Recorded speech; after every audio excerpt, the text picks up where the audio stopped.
City News is brought to you by East Brewster Lawyers Rotorua, celebrating 100 years of legal excellence and innovation.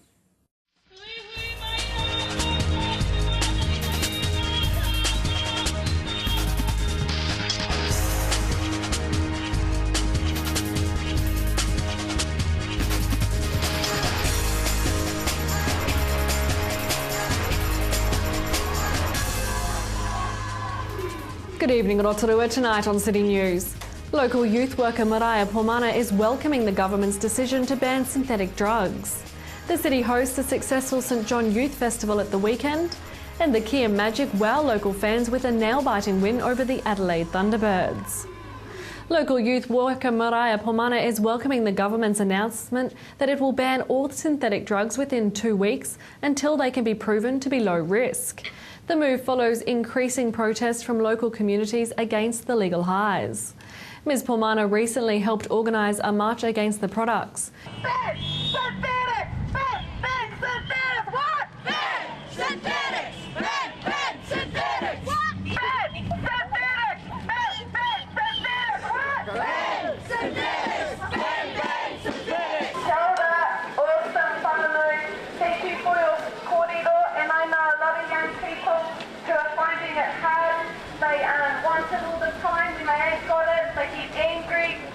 They go uptown and they ask adults to buy it for them. And there's some here today. She says the damage the synthetics have done in the community justifies the ban. Emergency legislation to ban legal highs will be introduced when Parliament resumes on May 6 and will be passed under urgency. Nearly 250 St John youth cadets and leaders from around the country spent the weekend in town to attend this year's National St John Youth Festival. The festival is a premier event for St John, which has over 6,500 members nationally aged between 6 to 18 years. The key festival that we have here happening this weekend is an annual event for us. It's our, major event on the calendar each year. We have multiple different types of people that come, help us make it happen. And the festival's really got two key components to it. It's got the competition component, which is our elite, our top of the top. That's the intense bit, isn't it? It absolutely is. It's what you can see happening behind us here. And the other part of it is really about bringing our people together, giving them an opportunity to learn from each other, look at where our program's heading into the future, just have a lot of fun along the way. Sure.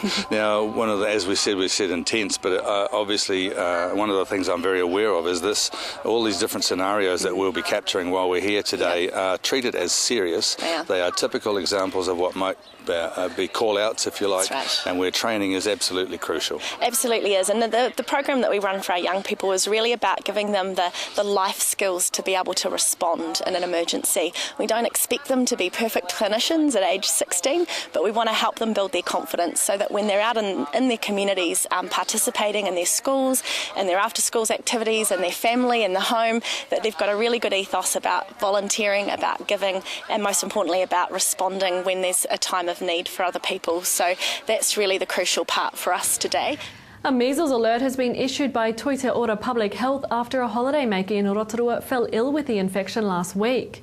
Medical Officer of Health Dr Phil Schumack says since the start of the year there have been about 120 cases of measles in New Zealand, with the majority in Auckland.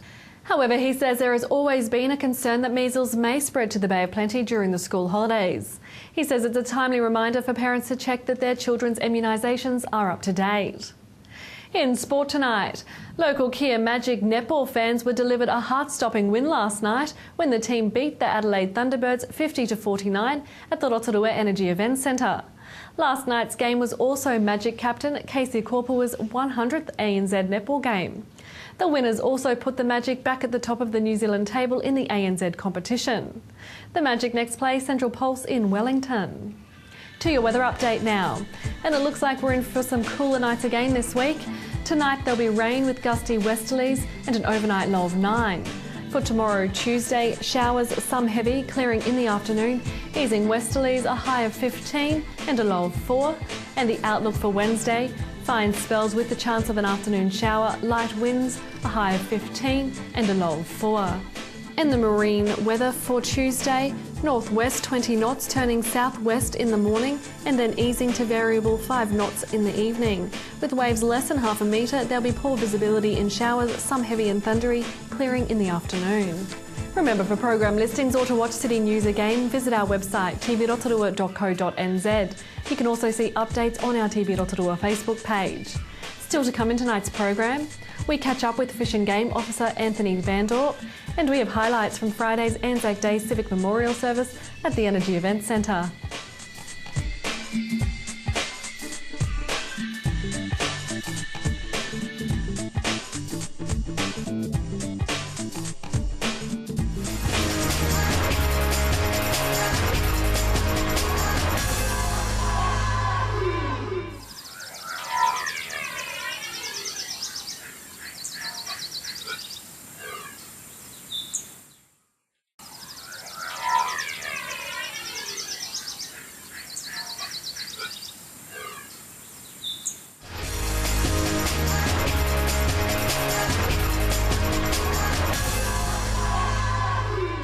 Well, if you're a bird game hunter, you've got some good news for you today, because the hunting season's almost about to kick off, and we're down here at the Fish and Game with Anthony Van Dorp. Thanks for joining us today, Anthony. Always nice to catch up with you. Right. Good news for the hunters, eh? Always a good time of year. Oh yeah, Groundhog Day all over again. Now, usually with the hunting season, there's always some friendly reminders that we need to remind the hunters of. So just share a couple of those. Yeah, okay. Well, number one for us is guys need to make sure they've got their hunting licence. Because they never know when they're going to get checked by rangers out in the field. They need to make sure that they've got all their gear, their mai sorted out, all ready to go for the season. Mai nicely camouflaged up, and make sure if they're hunting over open water and using a 10 or 12 gauge shotgun, not to be using lead shot ammunition. Yeah, why is that? That's a Ministry of Environment ruling that came in about 10 years ago, pretty much forced upon Fish and Game. To protect dabbling ducks from lead poisoning from ingesting lead pellets and water. That's fair enough reason, isn't it? Yeah. Now, the season kicks off very shortly. It's May the 3rd, isn't it? Yes, first weekend of May is always the opening weekend of duck hunting season. It's a very social event. A lot of people get out and they really enjoy that opening weekend. So, we really want to remind people when they're out hunting, hunt responsibly and carefully. While they've got firearms out there hunting, avoid the alcohol while they're hunting, keep it to the end of the day. Now, what's the reasons for banning lead in 10 and 12 gauge shotguns? Okay, the lead shot ban in those gauges is a ban to protect ducks from ingesting lead shot. That's a ban that's been in for about 10 years now, and it was brought in primarily from the Ministry of Environment. What's sort of the repercussions of people who are using lead or mixing firearms and alcohol? Okay, potentially fines for offending can range up to $100,000. Ouch. Simply using lead shot is a maximum fine of $5,000, and possible loss or forfeiture of the firearm and ammunition.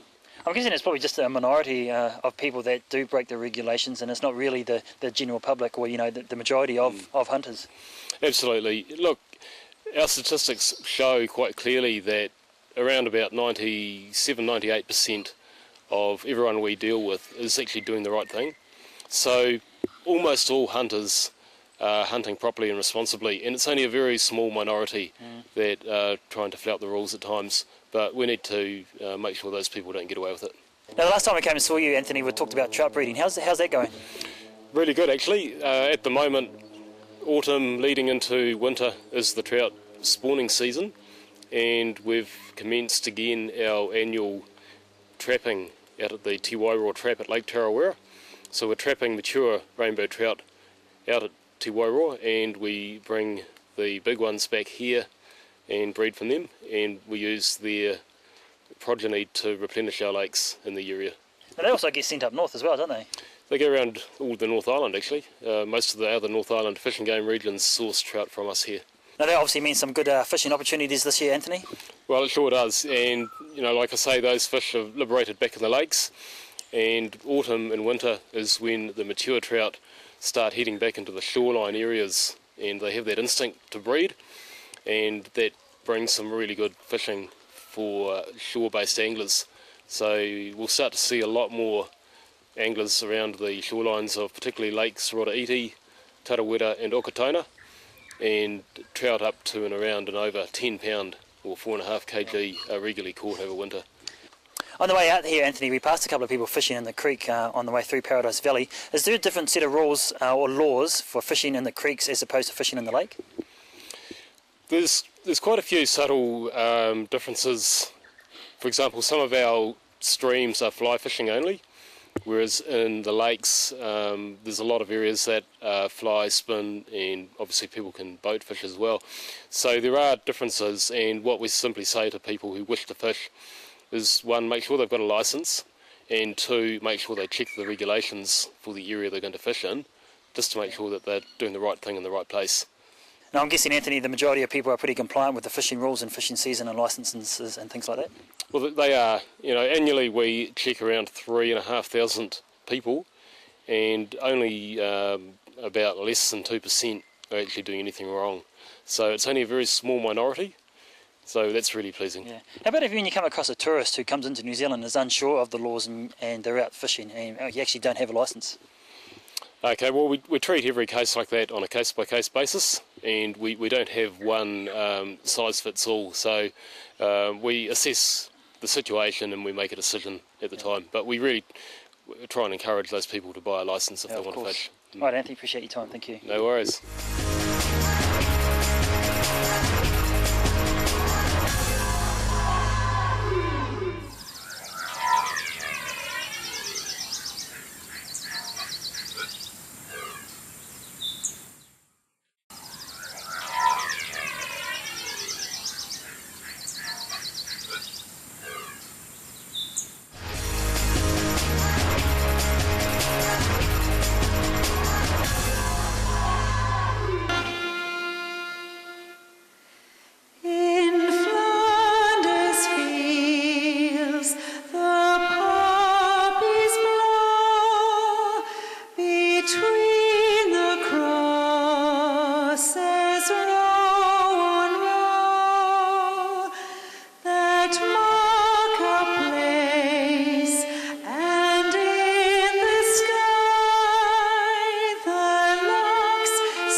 E nā toa o tūmatauenga, kua hihi mai nei e tēnei rā, tēnā koutou, tēnā koutou, tēnā koutou katoa. To all the warriors of war who have gathered here today, greetings to you all. I want to announce today a special next step in our commemoration of the World War I commemorations. Over the coming year, we will be establishing our very own field of remembrance to honour those in our community who served our nation overseas during World War I. We will be working with iwi, the RSA and the District Council and you, the community, to find an appropriate place for this field. I now ask Squadron Leader Philip Sixsmith to read a letter from His Excellency, the Governor-General of New Zealand, Lieutenant General, the Right Honourable Sir Jerry Mataparai. Distinguished guests, ladies and gentlemen, boys and girls, and of course ex-serving members and those currently in the military.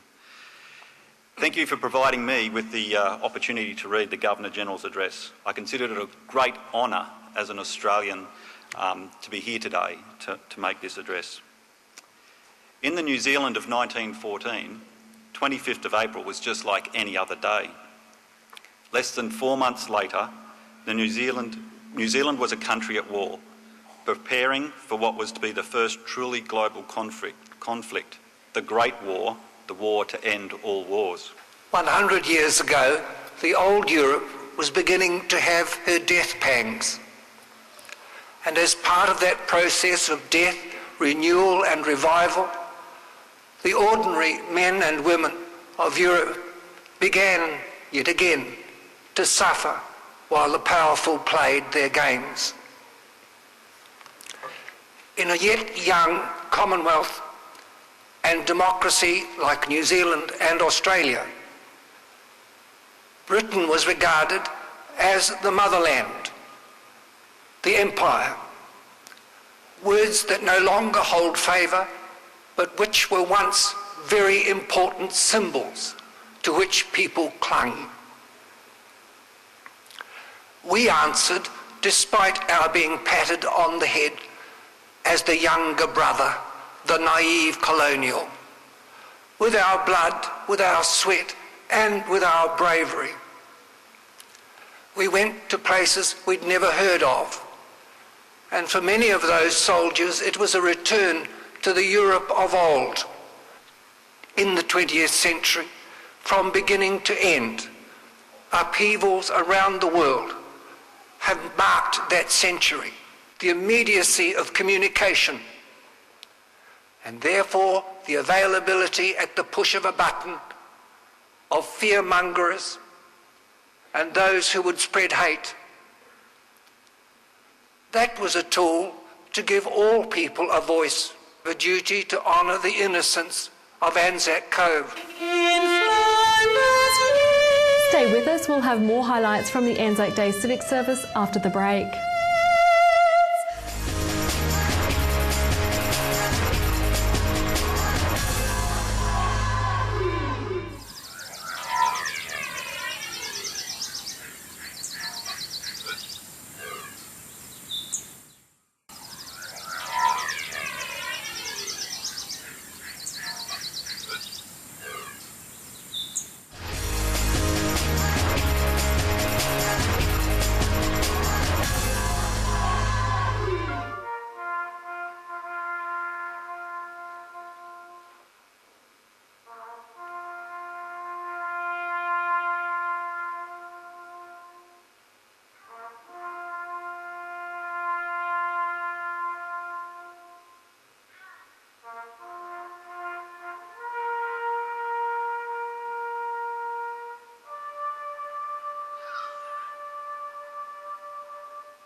E kore rātau e tai koe ketsia pēnei a tātau e ora nei.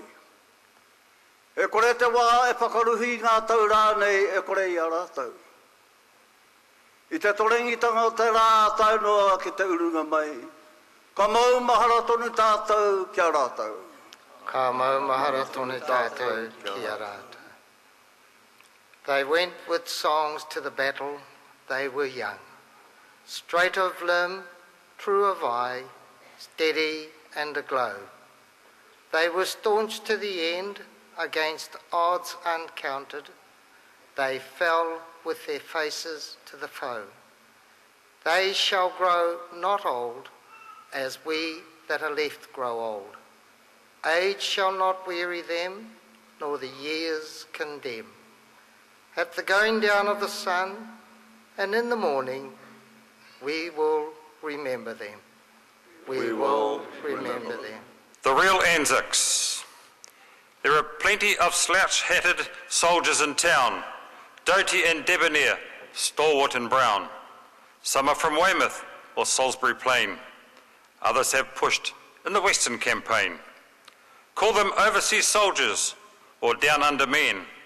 Declare that each one is as daring as 10.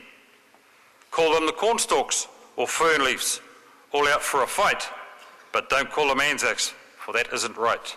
The Anzacs, their ranks are but scanty all told, have a separate record illuminated in gold. Their blood on Gallipoli's ridges they poured, their souls with the scars of that struggle are scored. Not many are left, and not many are sound, and thousands lie buried in Turkish ground. These are the Anzacs, the others may claim their zeal and their spirit, but never their name. And that was published in Punch in 1916.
Company B. And when he played the boogie woogie bugle, he's as busy as a busy bee. And when he played, he made the company jump into the bar. He's the boogie woogie bugle boy of Company B. He blows an 8 to the bar. And he can't blow a note of the and the company jumps when he makes heavily. He's the boogie woogie bugle boy of Company B.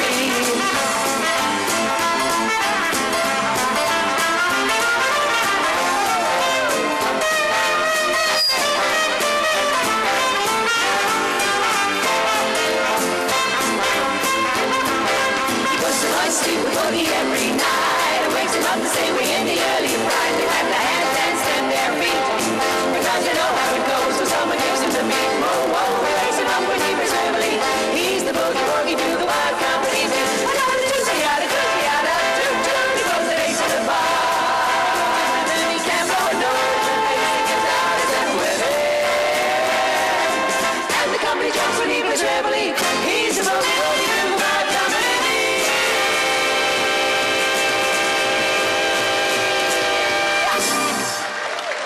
Highlights there of the Anzac Day Civic Memorial Service held on Friday at the Energy Event Centre. If you have any news that you'd like to share with us, give the station a call on 073488 984 or email news@tvrotorua.co.nz. And to watch the show again, go to tvrotorua.co.nz and click on Latest News. Thanks for joining us tonight. Po Maria.